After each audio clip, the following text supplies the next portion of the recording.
Welcome to the Jeff Knows Inc. Entrepreneurial Podcast with your host, Jeff Lopes.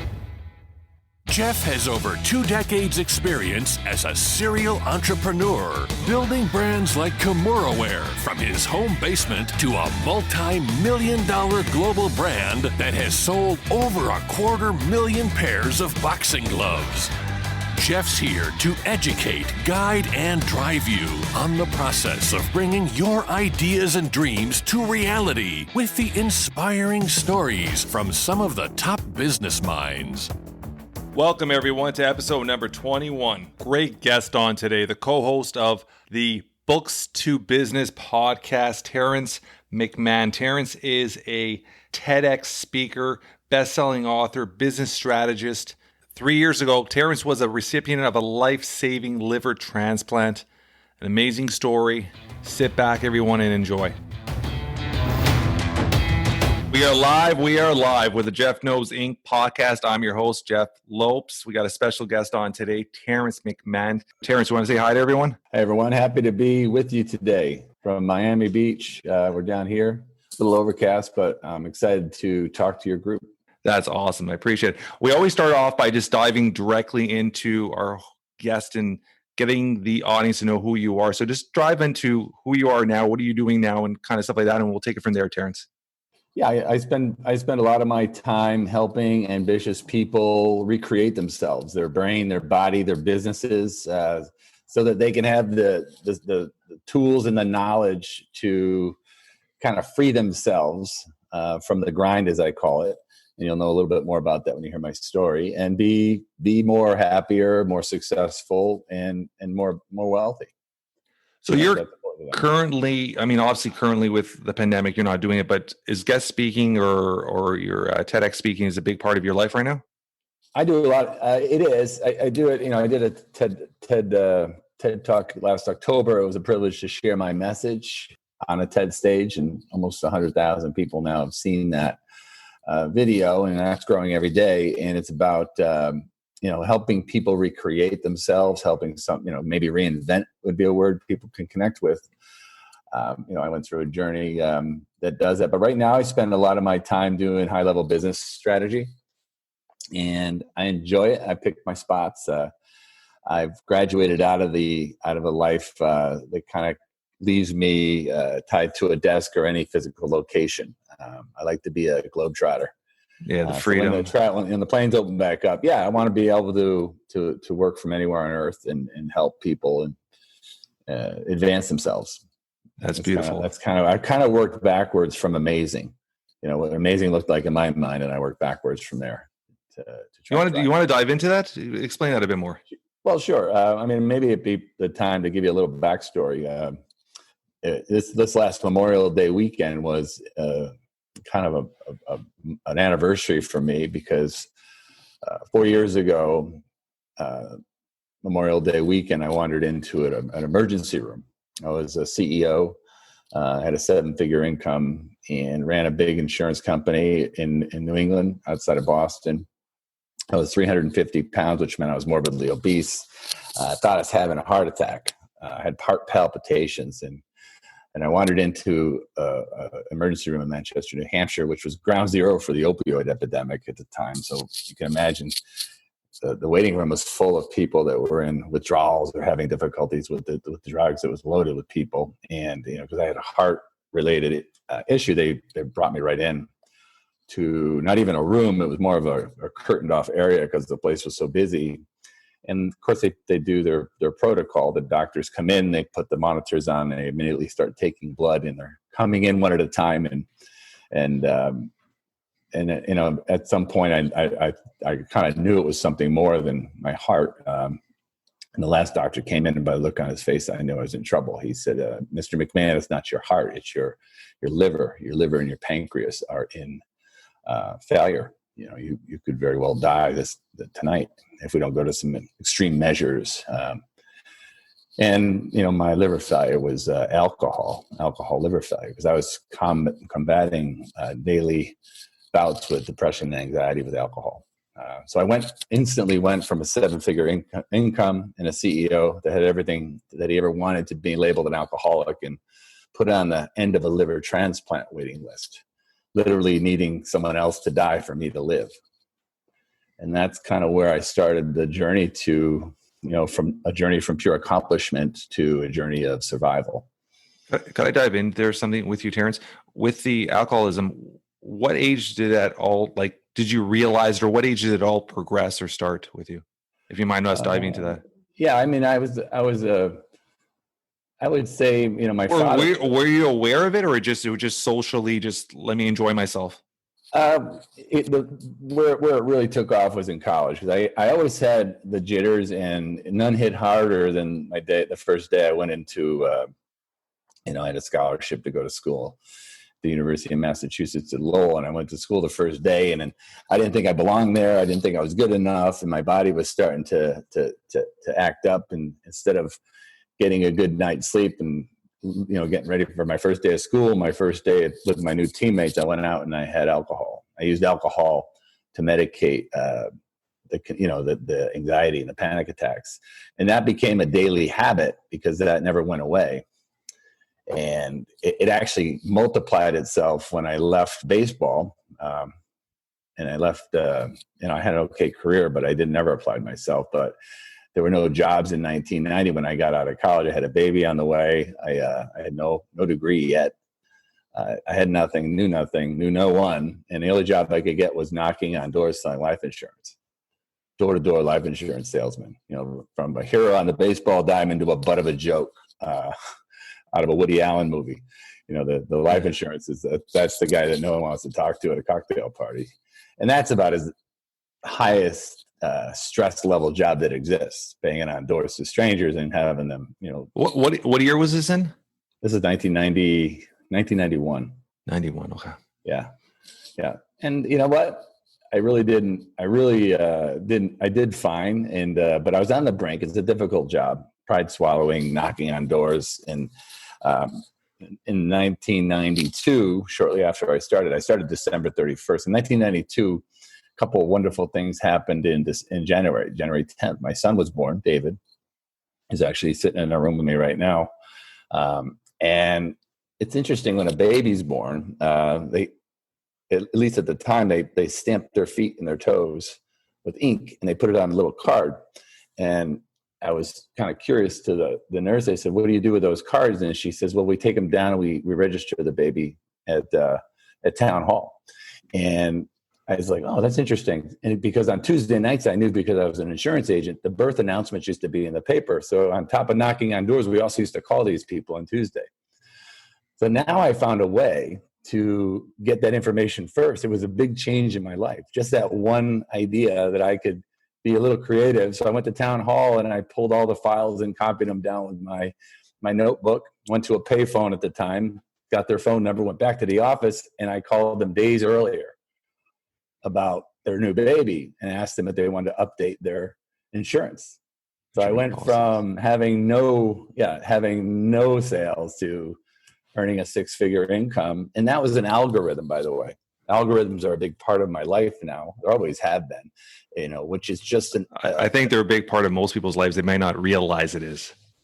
Yeah. I mean, you make a grilled cheese sandwich in the morning. It's an algorithm: 2 pieces of bread, some butter, a piece of cheese toasted on both sides perfectly, and you get a good grilled cheese. Well, there's algorithms to accomplishing things. There's known recipes, and I found one to make a couple bucks.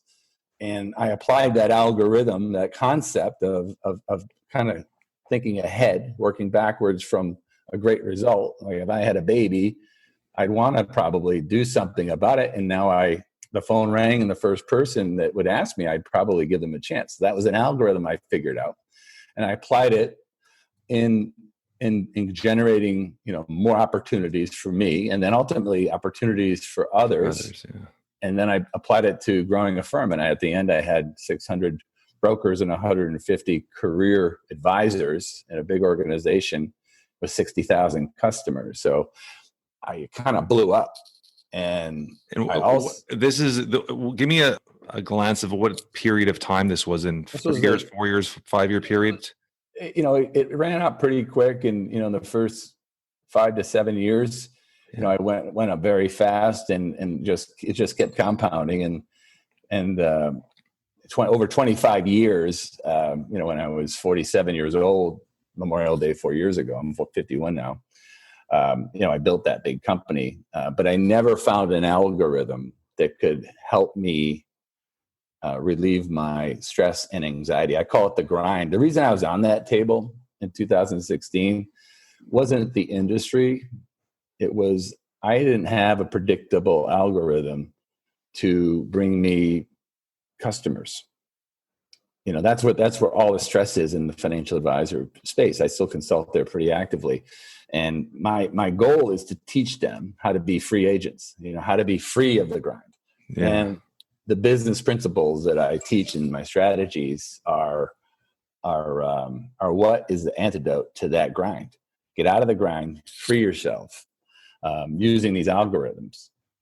So my journey to survival helped me kind of figure out some things on how to survive. And, you got to understand, it's a pretty high profile person. And when you have liver failure, you're going through a physical, very noticeable transformation. You're starting to, your skin gets discolored. Your eyes get almost bloodshot. You're jaundice, and you're withering away and dying, a couple of days after I was in the hospital, the doctor said, how old was your son at this point? Oh, he was 21 or 2. Oh, so he's an adult already. Yeah. This is there was 25 years. Yeah. But the doctor said that your good news, not the good news, but it took a year, 323 days to get a liver transplant. My estimated time to survive was 6 months. So I didn't have enough time, and went through the process of trying to get a transplant, which is very difficult. And I went to a couple, and I basically went to one. I was at the very end, and they said, you have to go to alcohol rehab, a drug and alcohol rehab center. And I had, they said I could, I have maybe, I'm 4 months into this now, so I might have a couple months left to live, and I got to spend most of it in a drug and alcohol rehab center, where they call you, an addict. They tell you you have a disease, and they tell you there's no cure. And their algorithm, their system to cure this is to go to meetings every day and call yourself an addict. And which is fine. It just wasn't fine for me. I didn't like that very much. And that was rehabilitation. That was the rehab center. The textbook definition of that word is to restore something back to its original condition. So I was like, you're putting me back together the way I was when I was broken anyway. And I had an epiphany that I wanted to recreate myself instead of rehabilitate. So I wanted to make something new that never existed before, to bring something new into the world. And that's what kind of got me a little excited. So I got busy trying to figure out how to survive long enough to potentially get a transplant. But when I got out of rehab, I was inoperable. Mayo Clinic in Jacksonville says you're not operable. I was really sick. My 30-day mortality was almost certain. And I started the process of saying goodbye to everybody. He said, get your affairs in order. So I had a family meeting, and I was pushing piles of my life's work away, and, my money and my businesses. And it was my brother and I at the end, when the whole plan was worked out, because I was a financial planner. I was like, geez, Tim, I think my whole life's been a mistake. Like, there's nothing left. There's just the memory of some guy that did okay financially and drank himself to death. So it was sad, and I had to say goodbye to my kids. And, it was just me and my mother at the end, waiting. And we got very sick. And we got a call late at night one night. It was a Mayo Clinic, and I had lived right across the street. They said a prisoner had died in Alabama, and the prisoner was what's called high risk, because he was also an IV drug user, which meant the organ wasn't necessarily safe for me to take. And I took it.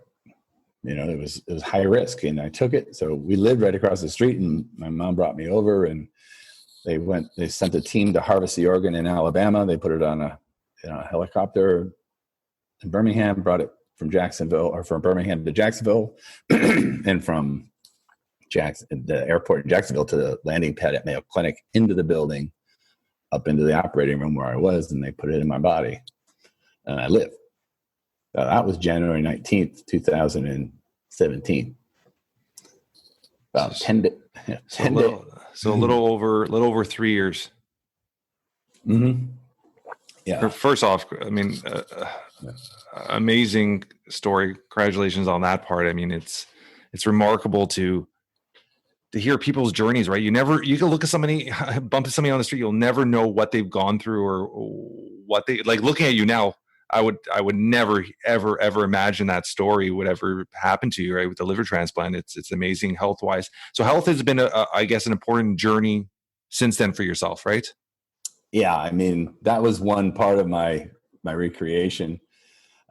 There's a lot of things in my journey that are kind of remarkable, because about 10 days later, it's January 2017. About 10 days later, I'm from Boston, so I'm a Patriot fan. I kind of like stumbled into the room to watch the Super Bowl, and the Patriots are just getting smoked. Tom Brady's down, I think 3 touchdowns with like 6 minutes left to go. And I was like, wow, what a hell of a good time for a comeback. Like, everybody loves a comeback. And sure enough, he comes back and marches the team down. That's the whole essence of being broken, right? When you're that broken and you're that busted up, and you're like at the very lowest level of existence, you are in the exact place you want to be as a marker for a comeback. And that's what I did. I kind of got busy, learning about algorithms. I got them from books. These are all books here that I read in my podcast studio, and everything I've gotten for free out of books for the most part. I paid for some coaching, but I've gotten so much knowledge out of books. So I put myself back together, and I heard once of a Japanese mending process called kintsugi. And the Japanese take this broken pottery, and this is a several 100-year-old tradition, and they take great care in putting the pottery back together with this golden lacquer. And the gold is in the cracks, and the cracks are symbolic of a scar that is to be emblazed in gold, like celebrated this wonderful, wonderful thing that you've survived. It's not hidden. It's not a way for no one to talk about again. It's right there. Like the scars I have on my stomach, it's called a Mercedes scar. It goes up and around my belly, and I take my shirt off, and you can see it. It's like, that's a big thing that's happened to me. So in kintsugi, the broken pottery put back together is more valuable than the original unbroken art, because of they celebrate. They don't rehabilitate the pottery and hide the scars, which they're capable of doing. They let that shine. And that was kind of the beacon from my journey, losing weight. I learned the algorithms to write a book. I wrote a book called Superhero Self. It's a 3-category, #1 Amazon bestseller. I started this show, this podcast, just like you. I want to share my voice with the world. These are important lessons, and in business and life. I mean, I have plenty of people that don't have anything to do with business. They get lots of ideas, and that's what I do. And I do it from anywhere on earth. I wanted to build backwards from amazing, and amazing to me was a lifestyle-friendly business, designing a lifestyle. Being the architect of my life, I want to be able to work from anywhere on earth. So I sold all my stuff, right? And Stephen Covey says, if you want to change the fruit, you got to change the roots. Yes. So you gotta cut them out, and that's the first step in my algorithm to recreate yourself. In my TED Talk, it's decisions. You got to cut, and decisions aren't about adding things. A lot of people think I got to make a decision to do something. That's not what a decision is. A decision is cutting away. D, if you break the word down, the etymology of decision is D means away from, like a detour or a divorce, right? And incision means cut. Incision, to cut away from. So I had to cut away from an identity that I had as a partier, and the guy that was the life of the party that could, that did all these stupid things, to, certainly not an addict. I wanted to be a superhero. I said that the opposite of an addict is a superhero, someone who's strong and comes back. So I wrote that book, Superhero Self. And that's a lot of things. A lot of people in my life got cut. A lot of places I used to go got cut. I moved. I sold my company. I got rid of the toxicity. But in my journey, my second step in my algorithm is to have a story and a narrative of your own journey. Because if you don't have your own narrative, the world will give you one. And they'll tell you to wear it just like a suit, like you're this. Like you're not a good student, you're bad at math, you're an addict, you should go into construction. It's like, that's not your story. Your story is your story. Work backwards from amazing, not what you do, but why you do it. Like why you want to be this person and talk to people about that. You give yourself that reputation to live up to. And then the final step is the miracle of the dominoes. You got to line up your dominoes. The domino has amazing physics about it, because a little domino stores energy and it creates action potential when that thing is moved forward. So we have action potential embedded in our daily lives. And like the domino effect, when one domino knocks over the next, the 2-inch domino can knock over another 2-inch domino. But it also creates additional action potential that goes to waste in that model. Because a 2-inch domino, physics will tell you, will knock over a 3-inch domino, something 50% bigger its own size. So the domino, lining up your domino means what can you do today that by doing that will advance you tomorrow to what you want to do, what that amazing thing is. So if you line up those dominoes, just for health, I couldn't walk when I got off my transplant, right? I couldn't do a lot of things, but I could drink water. Like I started drinking water, drink 8 of these a day, 8 bottles of water. I couldn't run a marathon, but I could start to count calories and lose some weight. And as I lost weight and got rid of these other things and added these nice things to my life, I started doing yoga. I started riding my bike. I started working out. So I started doing a lot of things. And before you know it, I lost, over 120 pounds. And I'm as healthy as I've been in my 30s, right? So I work backwards from excellence. Like you can line up your dominoes. So the 3 steps are make a decision, cut away, change the roots, cut the roots out, install a new narrative, the superhero narrative to who you could be. All right. And think a lot about that, work backwards from amazing and be focused on the why, and then line up your dominoes. There's always one thing you can do that can advance yourself towards your goal tomorrow. And if you knock out one thing a day, you'd be very surprised of how close and how quick you can move. Yeah, time. One thing I've noticed, and I'm sure you have as well, once you have children, you start looking at their schedules, their lives, and time flies a lot quicker. And by doing something, accomplishing something every day, I'm a strong believer in that. Your goals are all going to be obtained. I always, that's one thing I reiterate to everybody, just every day, set a goal, set an accomplishment yourself, and just continue building on it. And your end goal will come a lot sooner than you actually put your mind to it. So I appreciate you saying that. It's pretty amazing. Let's dive into a little bit about your past, the baseball world.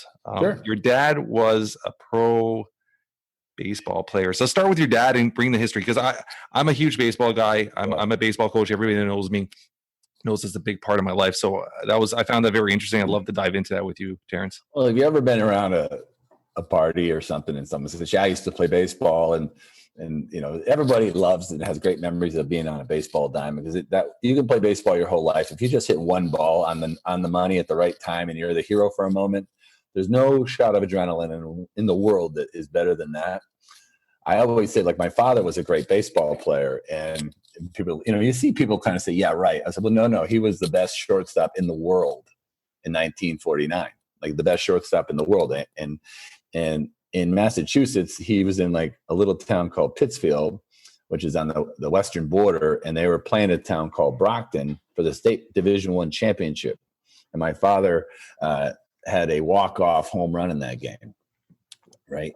So little Pittsfield, it's like Hoosiers, little Pittsfield won the state championship. So behind the backstop of that game were 16 major league scouts. There were 16 teams. In the locker room after the game, all 16 teams offered my father the maximum major league signing bonus available, which was $6,000. And 10 teams, according to my father and my grandmother, offered side money, cars, everything, including the Red Sox, which he wanted to play for. They were going to give him a brand new Chevy. And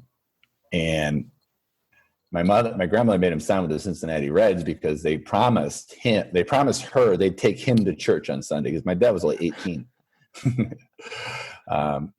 So he went away and played in Muncie, Indiana, played baseball for a couple seasons. His eyes went out, never made it to the bigs, but he taught us these algorithms. He learned a lot about baseball. He was an excellent baseball player. Like, he was like the best shortstop in the world that year, because a week after he signed, Yankee Hall of Famer Mickey Mantle signed for just $2,200. My dad would always say, if you ever talked to him, I was better than Mickey Mantle because I signed for more money, because he was better than Mickey Mantle for one day.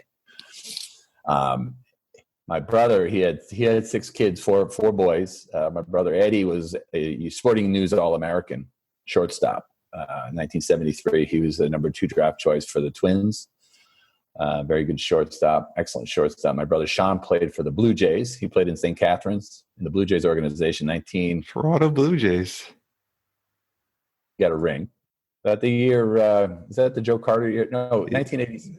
It was 92, 93 is when they won the 2 World Series back to back. Yeah, 92 he was in. It was 92, right. 1992 he played for St. Catharines, the St. Catharines Blue Jays. So he was a shortstop in the minor league organization. My brother Tim went to Quinnipiac on a scholarship, and I went to UMass Lowell on scholarship. So we had very good baseball players. Like, imagine us in summer camp, like playing, we're a day camper, and the 3 of us would come up and hit 3, 4, and 5. Like, we're good. That's just the way it was. Like, it's not like but the algorithms stuck with me. What position did you play? Were you a pitcher? I was a catcher. You're a catcher. Yeah, I ended up catching. I like to catch. I don't know why. I just did. I caught my whole life. And, it's also interesting, if you're a baseball player, I caught my whole life. I caught hundreds of games, maybe 1,000. Never caught a no-hitter. Interesting. Yeah. I caught 25 or 31 hitters. Never caught a no-hitter. It's the rarity of it, right? Yeah. Well, fear is the mother of the event, right? And we always go out around the 9th inning when there was, you got a no going into the 9th, and you go to talk to the guys and just throw the ball, right? They start manifesting the hit. Fear is the mother of the event. Fear has no purpose in life for anybody. What position did your other? You had one brother play shortstop. What position did your other brother play? All of them were shortstops except for Tim and I. Tim was an outfielder, and then I played catcher. It was a big part of our lives, and it wasn't, looking back, and I loved baseball, but I never had the direction I think I could have used. Right. I never dreamed. I don't know why. I kind of went through the motions for a long time, took my talent for granted. And, thankfully I recovered from it. That's the gift. I'm in an encore career because I did something for 25 years. And then I had an opportunity, in the Bible, Jesus writes, come away with me to my friends to a quiet place and get some rest.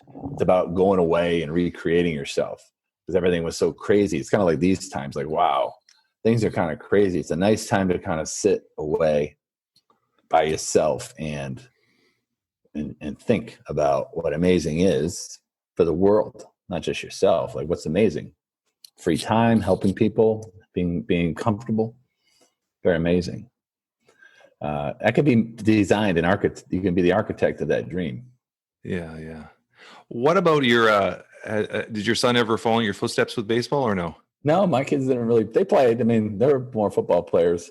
How many children do you have? I have two sons, Joseph and David, 21 and 27. So they're both young men already. Yeah, 28. Yeah, 28 and 22. 28 and 21. Yeah, I don't know. It went by like a flip nickel. Boom, just like that. Yeah. So when did you move from Massachusetts to Florida? I left Massachusetts, I thought, for the last time with a gym bag full of I got in a JetBlue flight from Boston to Jacksonville because I was so sick. I'd running out of time to go to that rehab center. And I had some sweatpants and a gym bag. I left all my worldly belongings behind. I had a 8,000 square foot house and all kinds of possessions. I had restaurants and businesses, and I left. And I figured I wouldn't be coming back, and I just stayed in Jacksonville after my transplant. That's where I decided to post up and heal. And you've been there ever since? No, a year ago, I moved to a little north of Miami Beach. I wanted to be on the water is what I want to do. I want to be on the water. I want to see the ocean in the morning. And I want to see I wanted to be towards two major airports, and this is as good as it gets. There's Fort Lauderdale and Miami Airport right here. Yeah. It's beautiful. It's a beautiful area. And I can see in your background. So you're beachfront? Yeah, I'm right on the water. I live in the Diplomat Hotel I live north of Miami. Let's dive into your podcast, Books to Business. When did it start? Why did it start? And obviously your passion for reading. That's pretty obvious. You showed me your pile of books. And I love that part of you.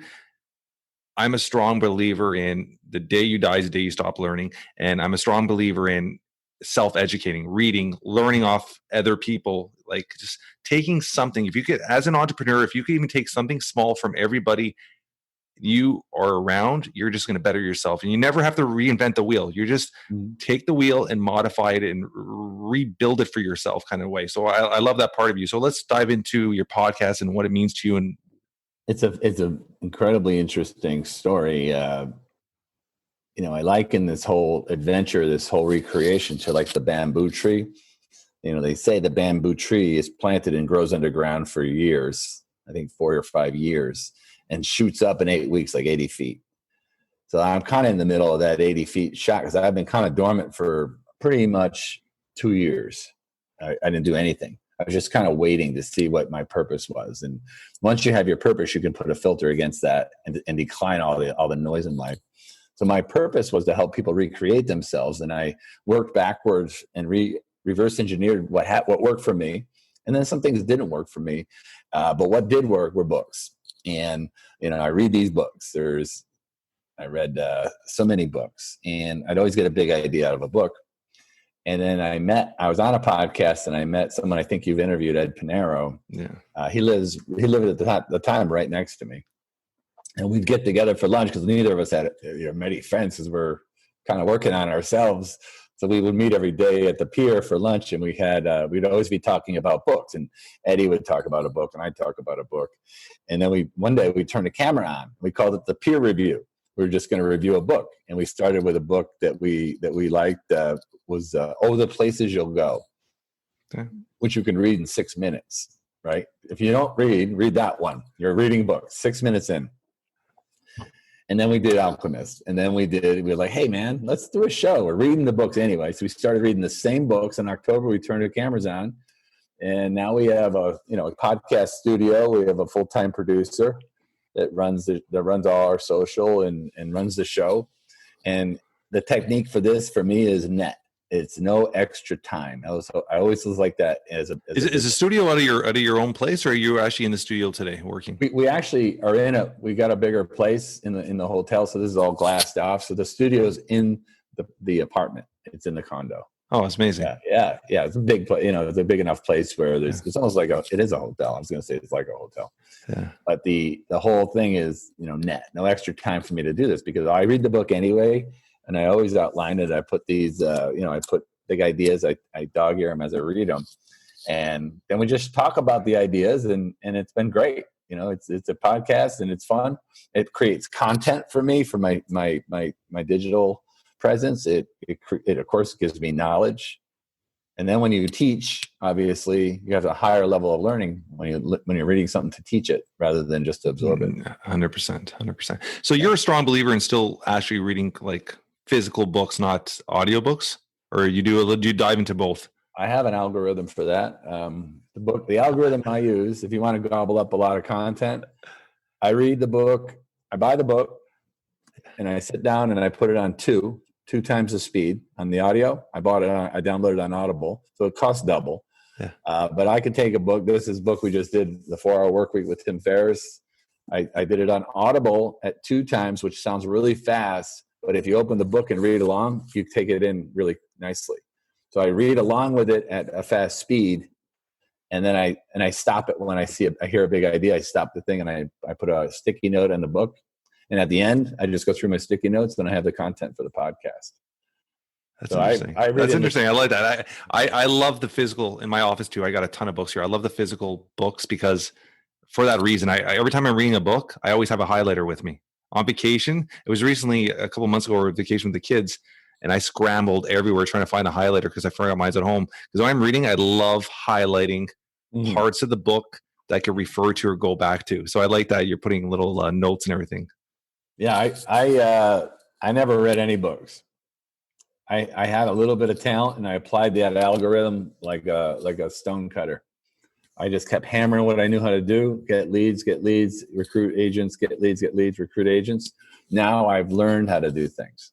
I learned how to become a better speaker. I learned the cognitive biases. I've learned principles of marketing, principles of persuasion. I learned so much. Do you have any longer term goals for yourself now? And we're talking about goal setting. Do you have anything that, you know what, next 3 years, Terrance, this is where I want to be. This is where I visualize myself to be. I have timing on that is remarkable because I have a filter for what my purpose is. I really looked at this carefully because I wanted to help everyone. I wanted to help everyone recreate themselves. I had a message that I knew would work, and I try to apply it to the addiction field because they want to rehabilitate everybody, and that mostly doesn't work. About 95% of the time, the technology that people automatically go to, at least here in the States, is 12 steps. You're an addict, you got to go through this. It's the same thing here. Yeah. It doesn't really work for most people. It works really well for some.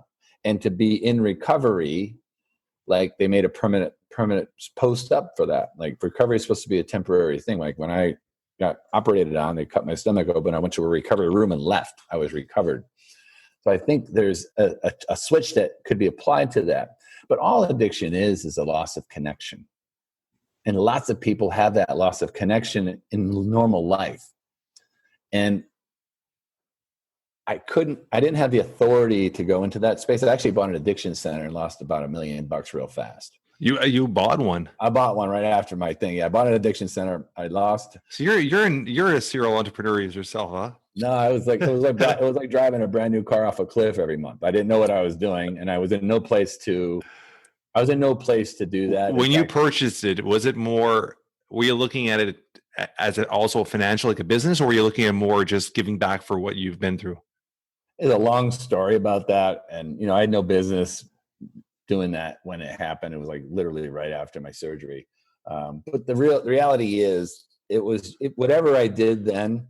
The key was I could not become an authority in that space yet, but now I think I'd have a good chance of being more heard.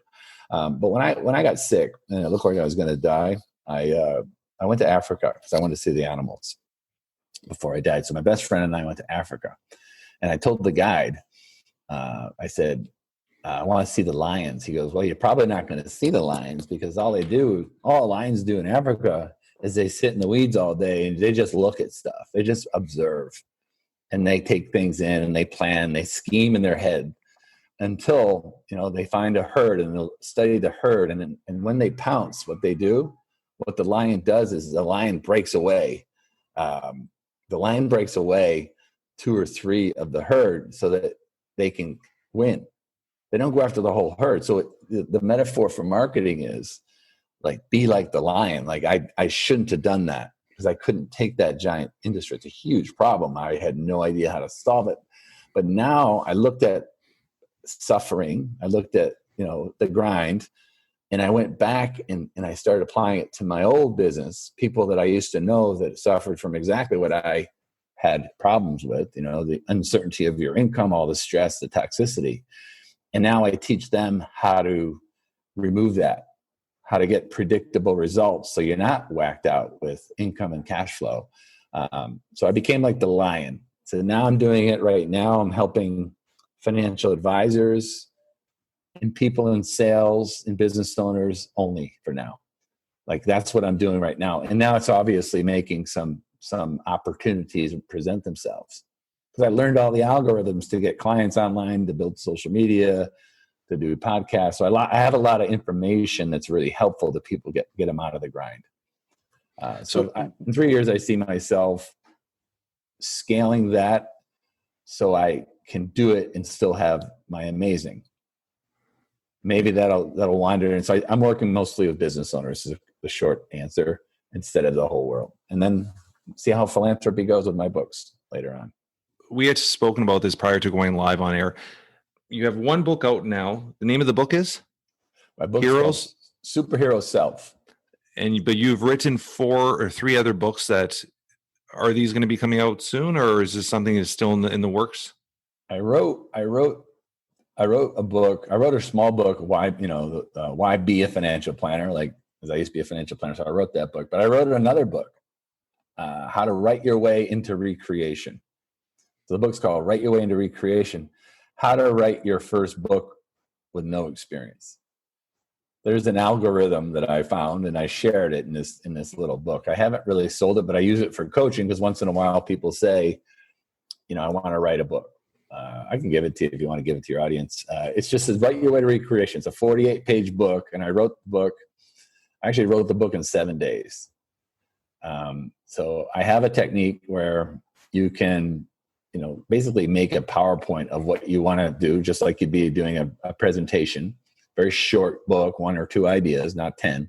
Yeah. And I outline it. I give the presentation to myself verbally, and I have a writing partner that works on it to make it perfect. And then we just hire out that particular thing. So that's like I'd like to do. A lot of people say I want to write a book too, and I did it the hard way. I grinded it out 1 page at a time. That was tough. It took me a year. I could have wrote that book now in 30 days. Packaged a plate, done. Because I know what I'm talking about. If you're an authority on a subject matter, you can knock it. You have a book in you. You can get it out of you through interview and transcribe it. That transcription is a manuscript. And a good writer, and the world is full of people that write, because everyone's written their own book already. If they're a writer, they need other things to do. Hire them. They're everywhere. But the book I'm writing right now is called The Anywhere Advisor.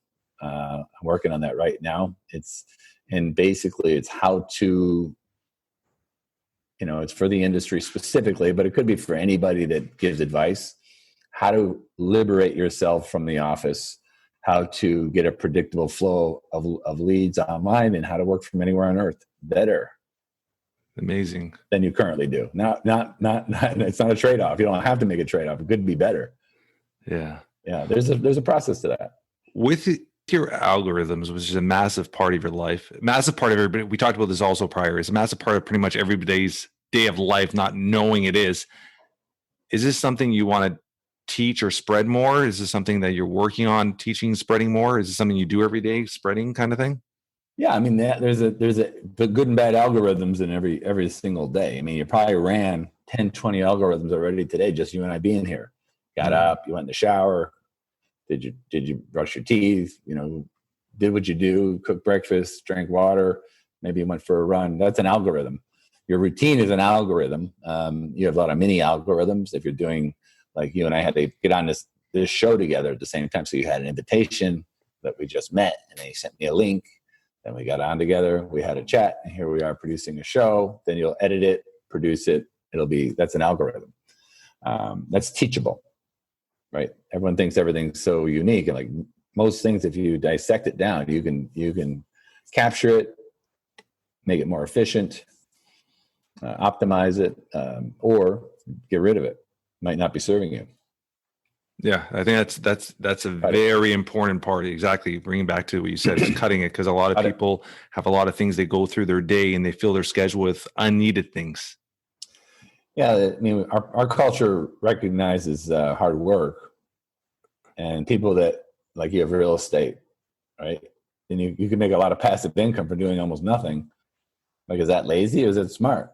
Is that being efficient or effective? That's a 4-hour work week. Yeah, you're efficient.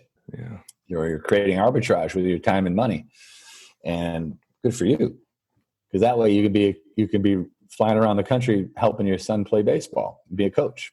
Yeah. Yeah. Otherwise, you'd be at the office and you'd be looking back at the end like I was saying, why did I waste my whole life? Why was my whole life a giant mistake? My priorities were screwed up. Yeah.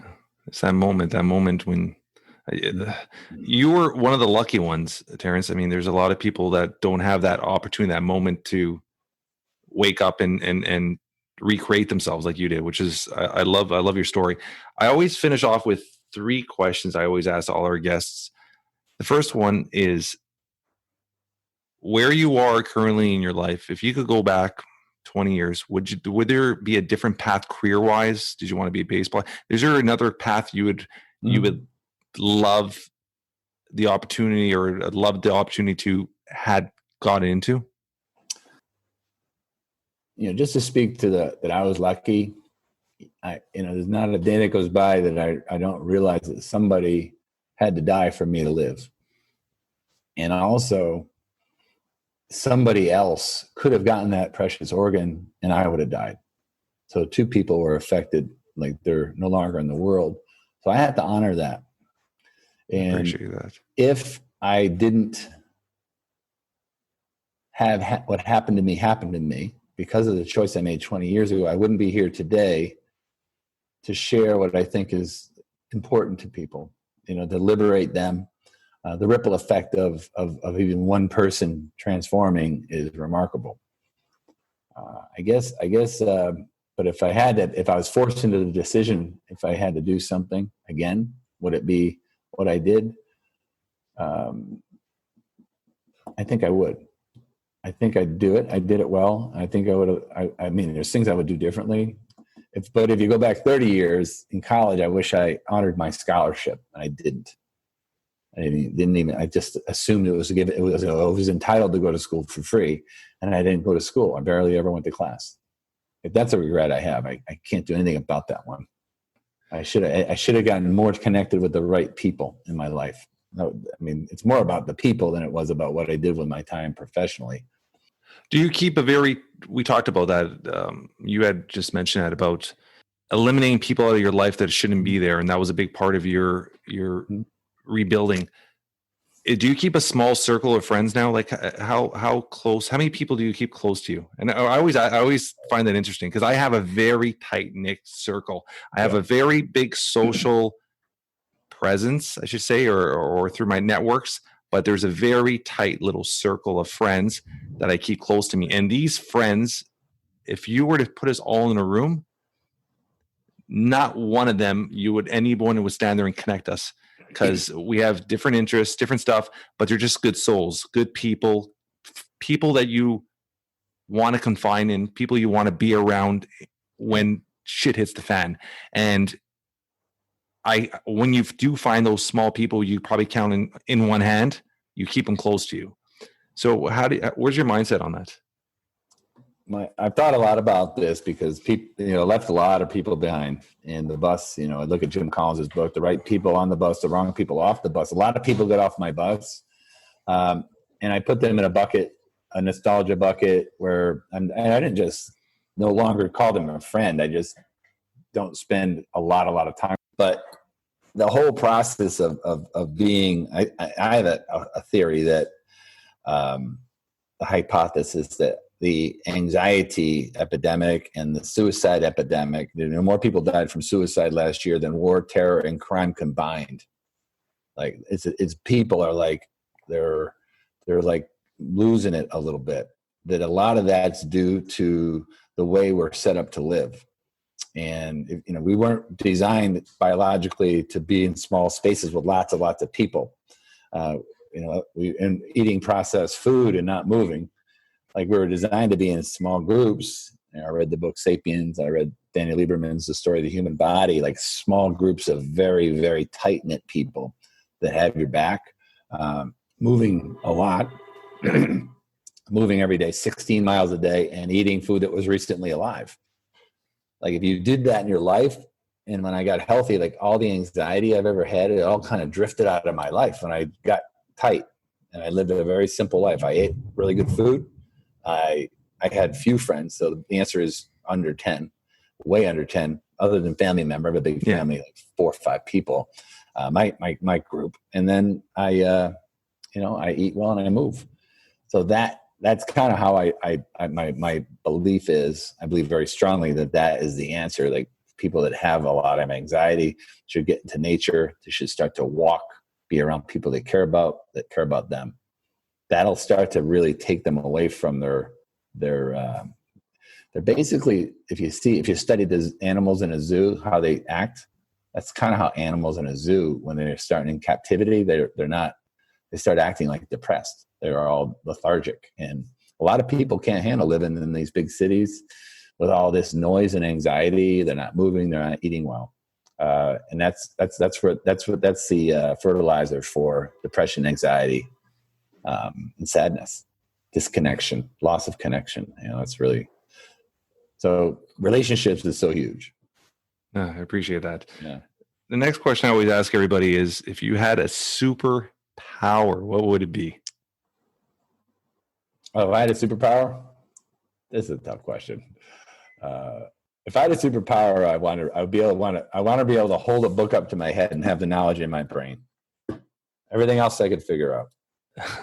That's interesting. That's awesome. Right. I love that one. I mean, aside from flying and teleporting and stuff like that, or time machine would be the best one, I guess. But